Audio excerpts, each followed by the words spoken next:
गांव में एक सेठ और सेठानी रहते थे। वह दोनों बहुत धार्मिक थे और गणेश जी के भक्त थे और वह हमेशा दुखी और ज़रूरतमंदों की सहायता करने के लिए तैयार रहते थे। उनका बहुत बड़ा परिवार था और सब एक साथ रहते थे, पर उनकी कोई संतान नहीं थी। उनका सारा परिवार उन्हें बहुत प्यार करता था, पर फिर भी सब कानाफूसी करते रहते थे कि सेठानी बांझ है, उसे कोई औलाद नहीं है। और इसी बात से वह दोनों बहुत दुखी और परेशान रहते थे। और इसी तरह जब भी परेशान होते तो वह साथ में ही गणेश जी का मंदिर था, वहाँ पर चले जाते और वहाँ पर जाकर वह पूजा कर रहे थे।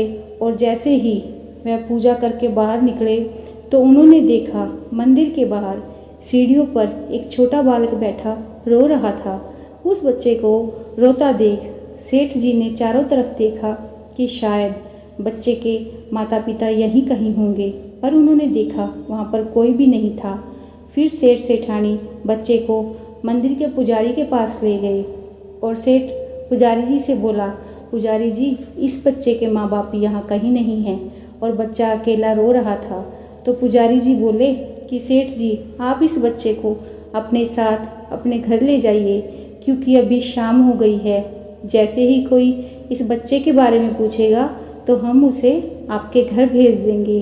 तो सेठ और सेठानी उस बच्चे को खुशी खुशी अपने घर ले गए। तो देखते ही देखते कई दिन निकल गए। जब उस बच्चे को कोई लेने नहीं आया तो सेठ सेठानी ने उस बच्चे को गांव के सरपंच और बड़े बुजुर्गों की सलाह से गोद ले लिया। और फिर सेठानी ने उस बच्चे का नाम गणेशा रखा। और ऐसे ही कई वर्ष बीत गए। फिर एक दिन एक ठग पति पत्नी उस गांव में आए और गणेश जी के मंदिर के बाहर सीढ़ियों पर बैठ गए और बैठे बैठे गांव के सबसे अमीर आदमी को कैसे ठगे, यह विचार बना रहे थे। और इतनी देर में पुजारी जी वहां पर आ गए और उन्हें सीढ़ियों पर बैठा देखकर उनसे पूछने लगे, भाई, आप यहाँ पर कैसे बैठे हो और आपको क्या परेशानी है? कोई बात है तो बताएं। पर वह कुछ नहीं बोले। फिर पुजारी जी उनसे बोले कि क्या आपका बच्चा गुम हो गया है? यह सुनकर ठग पति और पत्नी बोले, हाँ हाँ पुजारी जी, हमारा बच्चा खो गया है। यह सुनकर पुजारी जी ने उनसे पूछा कि कितने समय की बात है? तो वह दोनों बिना सोचे समझे अनजाने में बोले कि यही कुछ 4-5 साल पहले की बात है। यह सुनकर पुजारी जी बोले कि उदास मत हो, तुम्हारा बच्चा यहाँ पर ही है और बहुत अच्छे से एक सेठ के घर पल रहा है, उसका अच्छे से पालन पोषण हो रहा है।